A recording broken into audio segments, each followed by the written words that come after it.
Good morning students. আজকে চলে এসেছি পিএসসি সিলেবাসের। তোমরা নিশ্চয়ই জানো, আগে বলে দিই, পিএসসির একটা গেজেট প্রকাশিত হয়েছিল কিছুদিন আগে। পিএসসি পাবলিক সার্ভিস কমিশন একটা গেজেট প্রকাশ করেছিল যে আমাদের পরীক্ষা হবে, অ্যাসিস্ট্যান্ট টিচার নেওয়া হবে। তো সেই গ্যাজেটের পর থেকে আর কোনো খবর নেই, কিন্তু যখন গ্যাজেট প্রকাশ হয়েছে তখন কিন্তু ফর্ম ফিল আপ হবে, ফর্ম ফিল আপের পর পরীক্ষা হবে।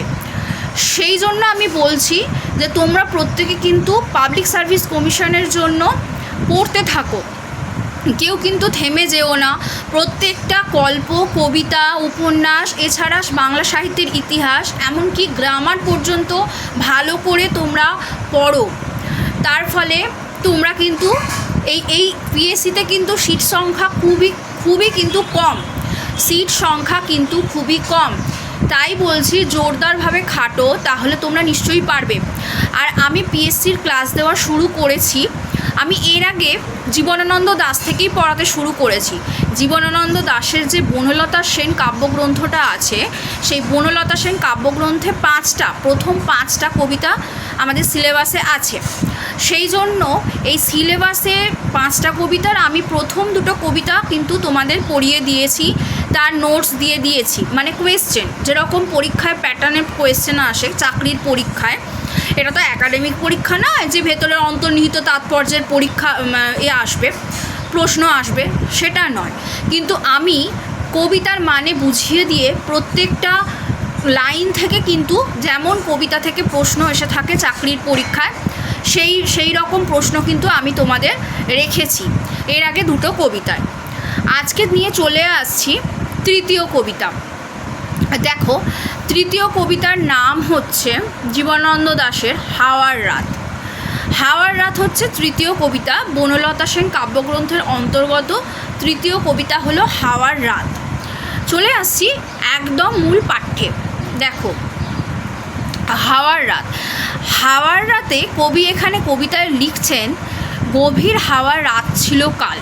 মানে কবি যেদিন লিখছেন তার আগের দিনের রাত্রের কথা উনি বলছেন। গভীর হাওয়ার রাত ছিল কাল, অসংখ্য নক্ষত্রের রাত। আগেই বলে রাখি, তোমরা প্রত্যেকেই জানো যে জীবনানন্দ দাশ ছিলেন একজন প্রকৃতিপ্রেমিক কবি। তো তিনি যত কবিতা লিখেছেন সবই ওনার প্রকৃতি কেন্দ্রিক, ঠিক আছে? এবং তার প্রকৃতিকে নিয়ে তার নিজস্ব অনুভূতি, প্রকৃতিকে উপলব্ধি করার যে একটা বাসনা, তারপর প্রকৃতিকে উপলব্ধি করার পর সে উপমা দিয়ে প্রকৃতির বিভিন্ন গাছপালা, পশু পাখিকে উপমায় ব্যবহৃত করে উনি বিভিন্নভাবে কিন্তু প্রকৃতির সৌন্দর্যকে পাঠকের সামনে তুলে ধরেছেন, তার কবিতায় কিন্তু তুলে ধরেছেন। দেখো, এখানে তার নিজের যে হৃদয়ের যে সূক্ষ্ম অনুভূতিগুলো, সেগুলোই কবিতায় ধরা পড়েছে। কেমন দেখো, গভীর হাওয়ার রাত ছিল কাল, অসংখ্য নক্ষত্রের রাত। তার মানে বোঝাই যাচ্ছে রাত্রিবেলা আকাশে নক্ষত্রকে নিয়ে তিনি কথা বলছেন। অসংখ্য নক্ষত্র বলতে এখানে কিন্তু তারা জানি আমরা, তো নক্ষত্রের রাত উনি বলছেন, অসংখ্য নক্ষত্রের রাত। সারা রাত বিস্তীর্ণ হাওয়া আমায় মশারিতে খেলেছে। সারা রাত বিস্তীর্ণ হাওয়া, এমনই প্রকৃতির আবহাওয়াটা ছিল যে সারা রাত মশারি টাঙিয়ে তিনি শুয়েছিলেন, এটা বোঝাই যাচ্ছে। সেখানে সেই হাওয়া উনি বলছেন হাওয়া খেলছে। মশারিটা ফুলে উঠেছে কখনো মৌসুমি সমুদ্রের পেটের মতো। মৌসুমি সমুদ্র তোমরা প্রত্যেকেই জানো, মৌসুমি সমুদ্র, মৌসুমি বায়ু বয়, তার ফলে যখন সমুদ্রের যখন ঢেউ ওঠে তখন যেভাবে ফুলে ওঠে, হাওয়ায় যেন মশারিটা সেইভাবে ফুলে ফেপে উঠেছে, মানে ফুলে উঠেছে। কখনো বিছানা ছিঁড়ে নক্ষত্রের দিকে উড়ে যেতে চেয়েছে। তাহলে বুঝতে পারছো যে কবির যে মানে বিছানা, সেই অবস্থানটা পুরোপুরি ওনার জানলার কাছাকাছি, এবং সেখান থেকে কিন্তু আকাশের তারাগুলো দেখা যায়।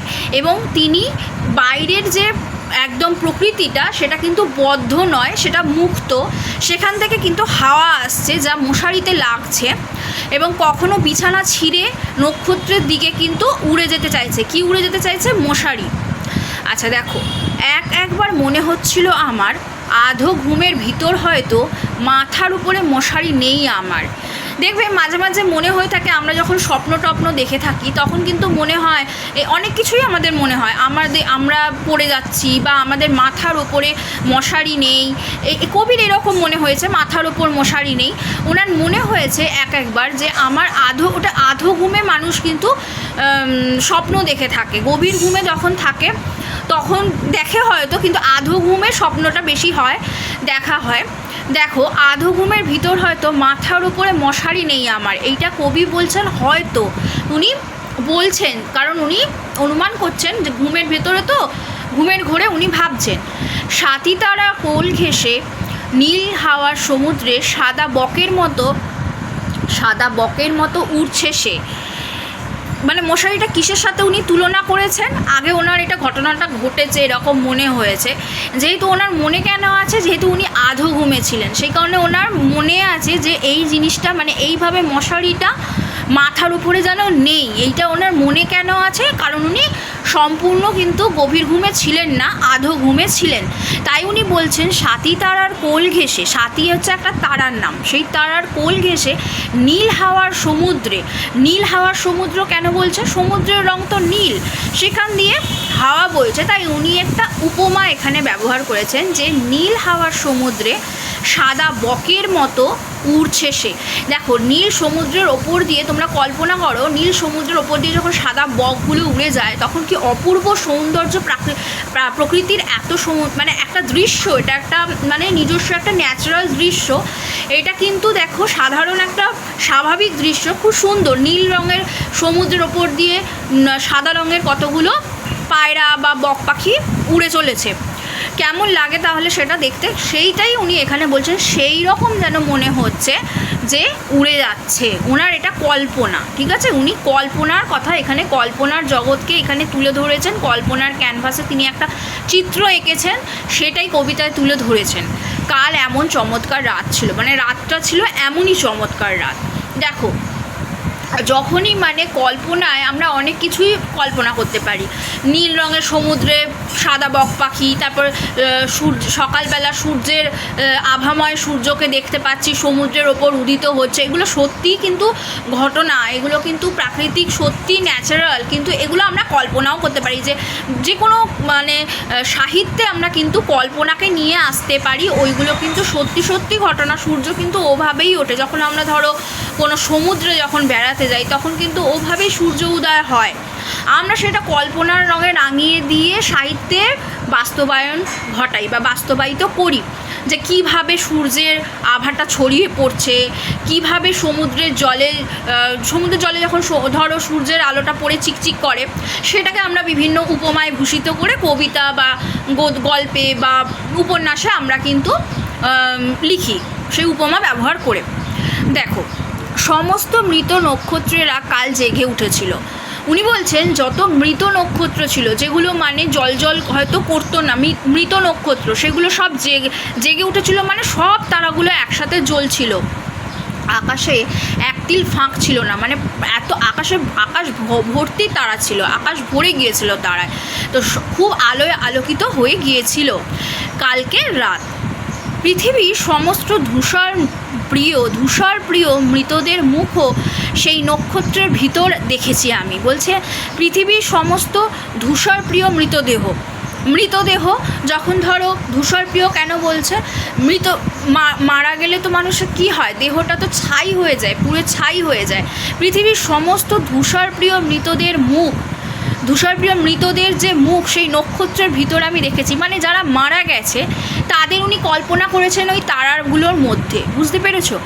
অন্ধকার রাতে অসত্যের চূড়ায় প্রেমিক চিলপুরুষের শিশির ভেজা চোখের মতো। দেখো, উনি এতই উপমা ব্যবহার করেছেন এই কবিতাটায়, যে সেই কবিতা ভালো করে পড়তে হবে এবং উপমাগুলো খুব ভালো করে মনে রাখতে হবে। এখান থেকে প্রচুর প্রশ্ন আসবে, যে উপমায় আমি প্রশ্ন রেখেছি, পরে সেটা আলোচনা করব।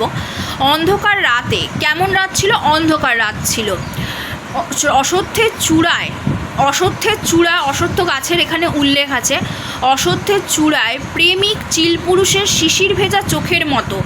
প্রেমিক চিলপুরুষ মানে উনি চিল পুরুষকে মানে প্রেমিককে কার সাথে তুলনা করেছেন? চিল পুরুষের সাথে তুলনা করেছেন, ঠিক আছে? চিলকে কিন্তু কেউ হারাতে পারে না, সেই পুরুষকে কিন্তু কেউ হারাতে পারে না, সেই তাই চিল পুরুষ বলা হয়েছে। শিশির ভেজা চোখ, শিশির ভেজা চোখ মানে সেই চিল পুরুষেরও কিন্তু চোখ ভেজা, মানে সেও কিন্তু কাঁদে। শিশির ভেজা চোখ মানে এখানে প্রকৃতির সাথে চিল পুরুষ বলছে, মানে এখানে শিশিরকে চোখের জল ধরে নিতে হবে।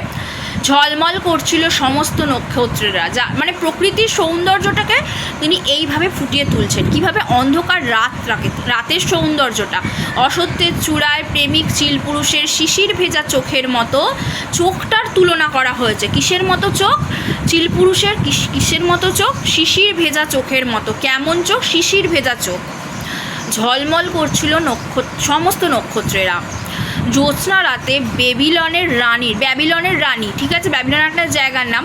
ব্যাবিলনের বানানটা দেখো, আমরা ব্যাবিলন যখন লিখি তখন বয়জফলা আঁকা বয়হস্যই ল দন্তন্য লিখে থাকি, কিন্তু এখানে দিয়েছে বয়েকা বয়হস্যই, কিন্তু এটা ব্যাবিলনই হবে। জ্যোৎস্না রাতে ব্যাবিলনের রানীর ঘাড়ের ওপর চিতার উজ্জ্বল চামড়ার। জ্যোৎস্না রাত মানে চাঁদ উঠেছে ধরে নিতে হবে। এবং দেখো ব্যাবিলনের রানীর ঘাড়ের ওপর চিতার উজ্জ্বল চামড়ার, চিতা বাঘের কথা বলা হচ্ছে এখানে। উজ্জ্বল চামড়ার শালের মতো, দেখো বাঘের উজ্জ্বল চামড়া থেকে শাল তৈরি হচ্ছে, তো শালের মতো জল করছিল বিশাল আকাশ। মানে এমন মনে হচ্ছে, মানে উপমাটা আকাশের তুলনা করেছেন, আকাশের উপমাটা কেমন দিয়েছেন? অন্ধকার রাতে দেখো, জ্যোৎস্না রাতে ব্যাবিলনের রানীর ঘাড়ের ওপর চিতার উজ্জ্বল চামড়ার। ব্যাবিলনের রানীর দেখবে একটা ঘাড়ে বাঘ নিয়ে বসে থাকেন, একটা ছবি আছে কিন্তু, হ্যাঁ, তো সেটা তোমরা নিশ্চয়ই নেট সার্চ করলে পেয়ে যাবে। তো সেই রানীর ঘাড়ের ওপর বসে থাকা যে বিখ্যাত ছবি একটা, হ্যাঁ, সেখানে যে মানে চিতাবাঘ আছে, সেই চিতার চামড়ার মানে সেই চামড়া দিয়ে তৈরি শালের মতো জল করছিল বিশাল আকাশ। কাল এমন আশ্চর্য রাত ছিল। দেখো ওই ছবিটা কিন্তু একটাই ছবি এবং ওটা কিন্তু জল করছে। সেই ছবিটার সাথে কিন্তু উনি তুলনা টানতে তিনি কিন্তু এই উপমাগুলো ব্যবহার করেছেন, ঠিক আছে? এবার তোমরা বুঝতে পারছো তো ছবিটাকে উনি জল ছবি কেন বলছে? ধরো আমাদের যে একটা তারকা, মহাতারকা উত্তম কুমার বা সুচিত্রা সেন, তো সুচিত্রা সেনের জায়গায় কেউ যেতে পারবে না, আর উত্তম কুমারের জায়গাতেও কেউ যেতে পারবে না, আজ পর্যন্ত কেউ যেতেও পারেনি। উত্তম কুমার আর সুচিত্রা সেন, সুচিত্রা সেন মেয়েদের মধ্যে, আর ছেলেদের মহানায়ক হচ্ছে উত্তম কুমার, মহানায়ক আর মহানায়িকা। তো তারাই হচ্ছে নক্ষত্র, একমাত্র তারকা 1 নম্বরে আছে। তো সেই রকম বলছে, ওই ছবিটাও দেখো জল করছে। তো সেইটা হচ্ছে সেইটা মানে তুলনা টানতে তিনি এই উপমাগুলো ব্যবহার করেছেন। দেখো, যে নক্ষত্রেরা আকাশের বুকে হাজার বছর আগে মরে গিয়েছে, মানে যে নক্ষত্ররা আকাশের বুকে হাজার বছর আগে মারা গেছে, যারা ধরো যে সমস্ত নক্ষত্রগুলো মানে জ্বলে না, ঠিক আছে, মৃত নক্ষত্র বলা হয়ে থাকে, সেইগুলো তারাও যেন কাল জানলার ভিতর দিয়ে অসংখ্য মৃত আকাশ সাঙ্গ করে এনেছে। তাদেরও যেন মনে হচ্ছে তারাও যেন আবার জ্বলে উঠেছে, এবং তারা অসংখ্য মৃত আকাশ কেন বলা হচ্ছে? কারণ অনেক আশা, এখানে উনি বোঝাচ্ছেন মনে অনেক আশা আছে। একটা ভালো দিন, একটা দেখবে ভালো জিনিস যখন ঘটে, ভালো স্বপ্ন, তখন মানুষের মনটা ভালো হয়ে যায়। উনি সেই স্বপ্নের কথা যেহেতু এখানে বলেছেন, ভালো কিছু ঘটলে মানুষের জীবনে এমনি বাস্তবে, তখন কিন্তু আমাদের মন ভালো হয়ে যায়, তখন যেন মনে হয় যে সব কিছু খুব সুন্দর। সেই সুন্দরকেই তিনি এখানে কিন্তু বোঝানোর জন্য এত কিছু উপমা টেনেছেন। তারাও কাল জানালার ভিতর দিয়ে অসংখ্য মৃত আকাশ সঙ্গে করে এনেছে।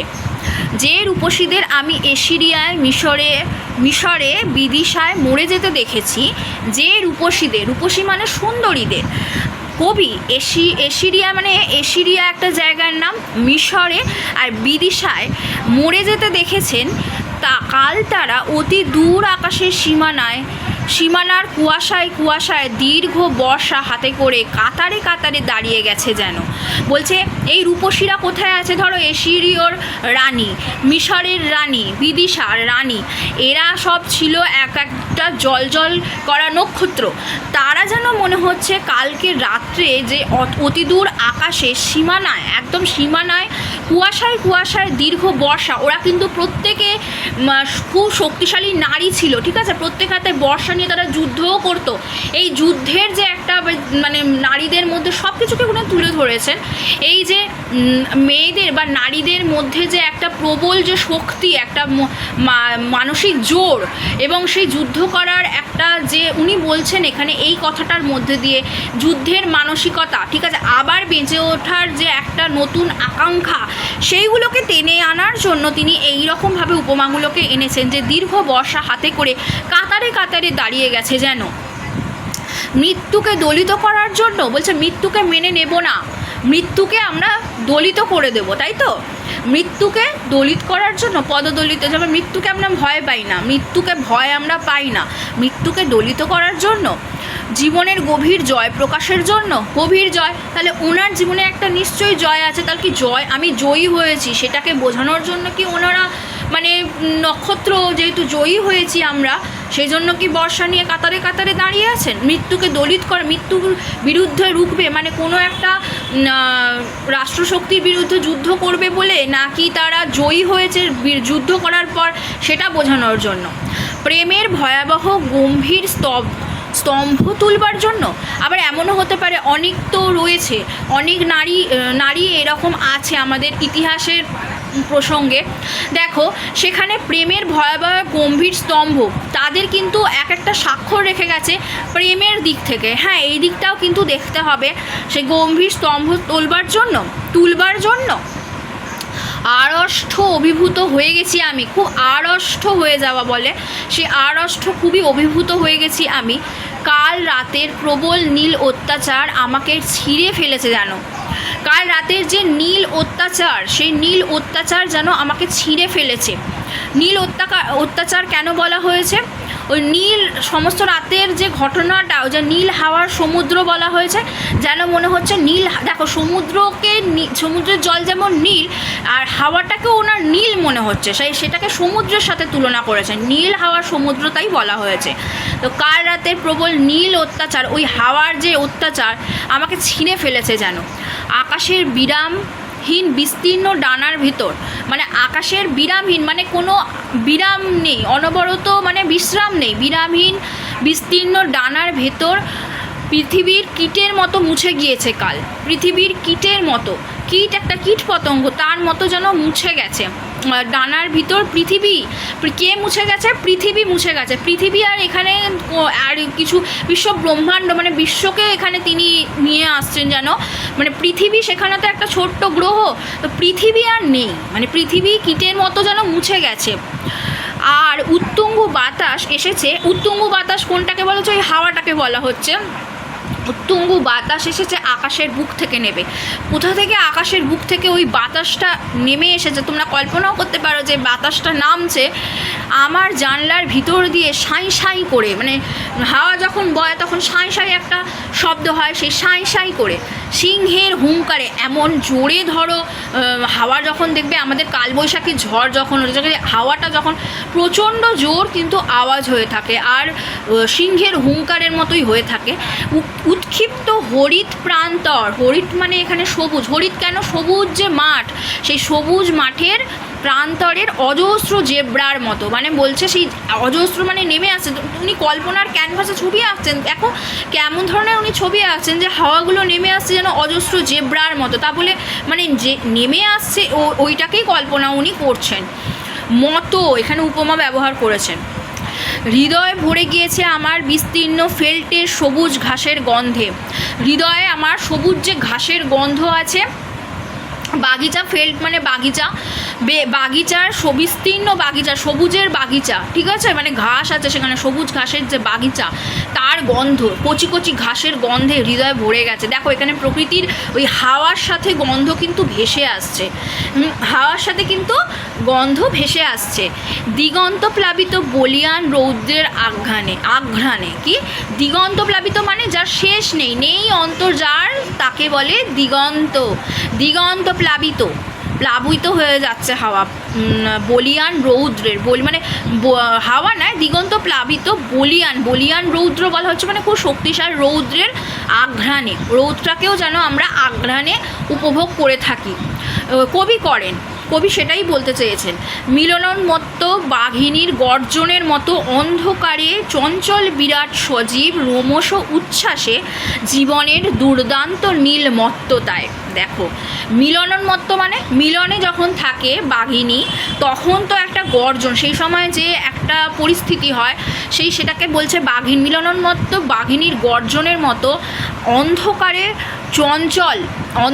চঞ্চল বিরাট সজীব, অন্ধকারে চঞ্চল রোমশ উচ্ছ্বাসে। আমাদের একটা মানে ধরো টিরাগুলো যখন যখন ধরো মানে মিলনে থাকে তখন তো মানে লোম সেগুলো যখন উচ্ছ্বসিত হয় মানুষের মিলনোন্মত্ত অবশ্যই, যেমন বাঘিনীর কথা এখানে বলা হয়েছে, তার এমন হয়েছে যেরকম ওনার হৃদয়ের অনুভূতি সেটাই উনি প্রকাশ করেছেন, যে চঞ্চল বিরাট সজীব রোমশ উচ্ছ্বাসে জীবনের দুর্দান্ত ও নীলমত্ততা আমরা বুঝতেই পারছি। এই হাওয়াটাকেই উনি বলছেন নীলমত্ততায়। উনি দেখছেন যে এই হাওয়াটা যেন ওইভাবে আসছে। উনি আধো ঘুমে ছিলেন, তো ঘুমের দেশে যখন তিনি ছিলেন আধো ঘুমে, তখন তিনি এইভাবে হাওয়া এসে মশারি নিয়ে চলে যাচ্ছে, হাওয়াটা উনি পাচ্ছেন, শরীরে আসছে, আধো ঘুম এসে গেছে, তখন ওনার এই কল্পনাগুলো আসছে। উনি তো মস্ত বড় কবি ছিলেন, তো এই চেতনা উনি অধো চেতনাতে যখন ছিলেন তখন এই কল্পনাগুলো তিনি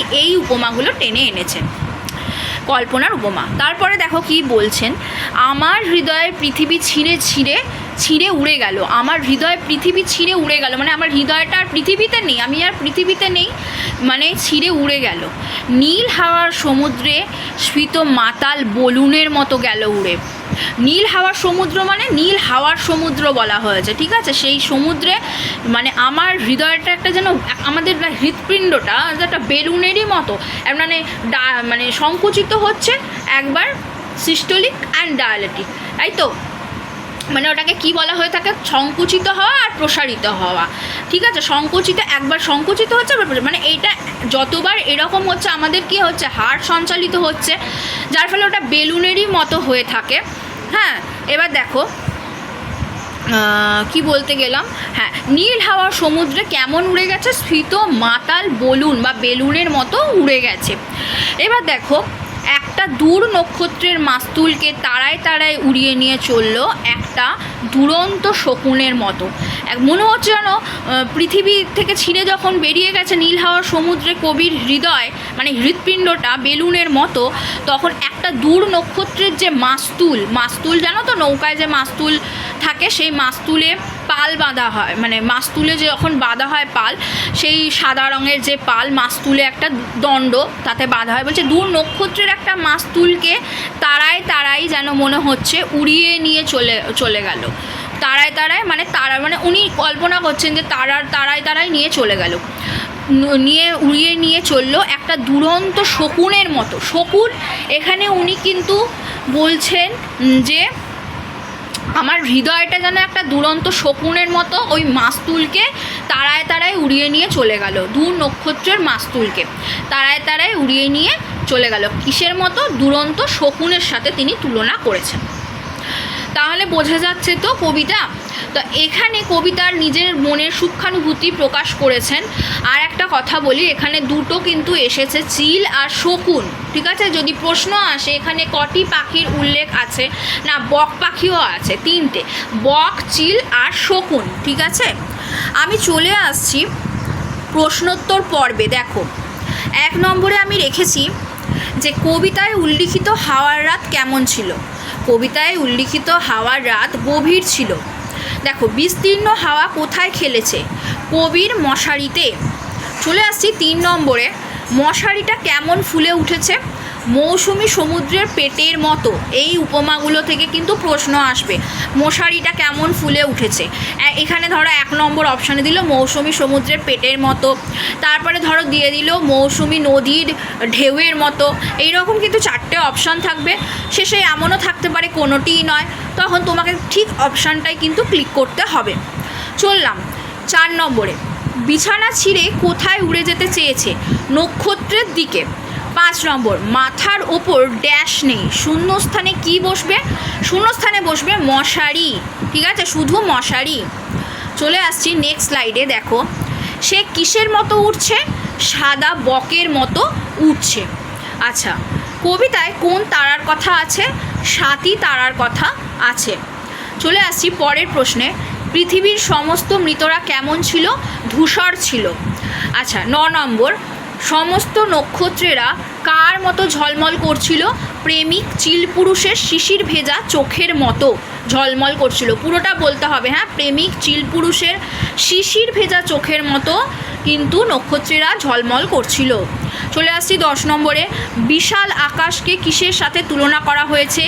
বিশাল আকাশকে চিতার উজ্জ্বল চামড়ার শালের মতো। চিতার উজ্জ্বল চামড়ার শালের মতো তুলনা করা হয়েছে। দেখো, এইখানটা যদি তোমরা বলো যে ব্যাবিলনের রানীর ঘাড়ের উপর থাকা চিতার উজ্জ্বল চামড়ার শালের মতো, অনেকটা বড় হয়ে যাচ্ছে, সেই কারণে আমি দিয়েছি চিতার উজ্জ্বল চামড়ার শালের মতো। শালটা কার চামড়ার ছিল? চিতার ছিল, সেই জন্য চিতার উজ্জ্বল চামড়ার শালের মতো। চলে আসছি পরের প্রশ্নে। নক্ষত্রেরা কোথায় মারা গেছে? নক্ষত্রেরা আকাশের বুকে মারা গেছে। দেখো 12 নম্বর, অসংখ্য ড্যাশ সঙ্গে করে এনেছে, শূন্যস্থানে কি বসবে? মৃত আকাশ। অসংখ্য মৃত আকাশ সঙ্গে করে এনেছে।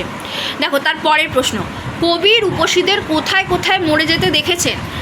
এশিরিয়ায়, মিশরে, বিদিশায়। এই 3টে জায়গার নাম কিন্তু কবিতায় আছে। এই জায়গাগুলো উনি রূপসীদের মরে যেতে দেখেছেন। 14 নম্বর প্রশ্ন, রূপসীদের হাতে কি আছে? রূপসীদের হাতে কি আছে? বর্ষা আছে। রূপসীদের হাতে কি আছে? বর্ষা।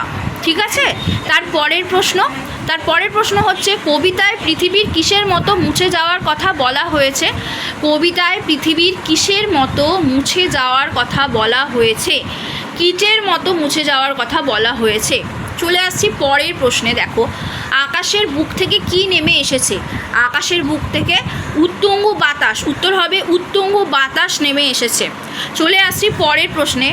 উত্তুঙ্গ বাতাসের কি কি উপমা কবিতায় আছে? উত্তুঙ্গ বাতাসের কি কি উপমা কবিতায় আছে? ভালো করে প্রশ্ন পড়ে উত্তর দেবে। সিংহের হুঙ্কার, অজস্র জেব্রা। সিংহের হুঙ্কারের উৎক্ষিপ্ত সিংহের হুঙ্কার দেখবে ওখানে আছে, আর হরিৎ প্রান্তরে অজস্র জেব্রা। ঠিক আছে, তাই সিংহের হুঙ্কার আর অজস্র জেব্রা। চলে আসছি পরের প্রশ্নে। কবির হৃদয় কিসে ভরে গেছে? উত্তর হবে বিস্তীর্ণ ফেল্টের সবুজ ঘাসের গন্ধে, দিগন্তপ্লাবিত বলিয়ান রৌদ্রের আঘ্রাণে, মিলনোন্মত্ত বাঘিনীর গর্জনের মতো, জীবনের দুর্দান্ত নীলমত্ততায়। এই 4টে হবে কবির হৃদয় ভরে গেছে। এবার দেখো, এমনও প্রশ্ন তোমাদের আসতে পারে যে কোনো একটা দিয়ে দিল, হ্যাঁ, 4টে একসাথে নেই। জীবনের দুর্দান্ত নীলমত্ততায়, তার সাথে আরও 3টে অপশান দিল। এইখানে কিন্তু 3টে অপশানে এই বিস্তীর্ণ বা দিগন্ত যেগুলো আছে, মিলনোন্মত্ত বাঘিনী, এগুলো কিন্তু থাকবে না।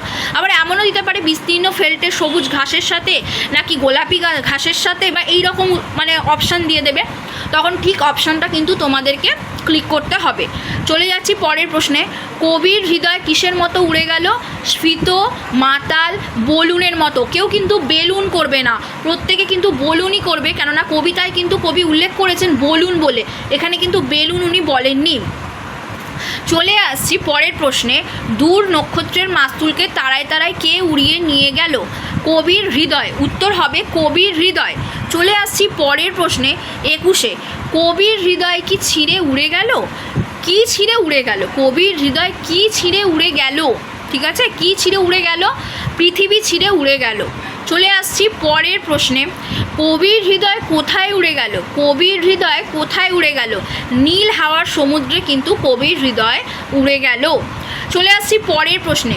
দূর নক্ষত্রের মাস্তুলকে কবির হৃদয় কিসের মতো উড়িয়ে নিয়ে গেল? দূর নক্ষত্রের মাস্তুলকে কবির হৃদয় কিসের মতো উড়িয়ে নিয়ে গেল? উত্তর হবে একটা দুরন্ত শকুনের মতো। একটা দুরন্ত শকুনের মতো কিন্তু কবির হৃদয় দূর নক্ষত্রের মাস্তুলকে উড়িয়ে নিয়ে গেল। তাহলে আশা করছি তোমাদের এইটা আজকে শেষ প্রশ্ন ছিল। আশা করছি তোমাদের কবিতাটার প্রশ্নগুলো অসুবিধে হবে না, আর কবিতা বুঝতেও অসুবিধে হয়নি। তোমরা প্রত্যেকে কিন্তু পড়ো। আর একটা কথা বলি, এখানে কিন্তু যে কবিতাগুলো পড়াচ্ছি সেই কবিতার কিন্তু চরণ সংখ্যা তোমরা প্রত্যেকে পড়ে রাখবে।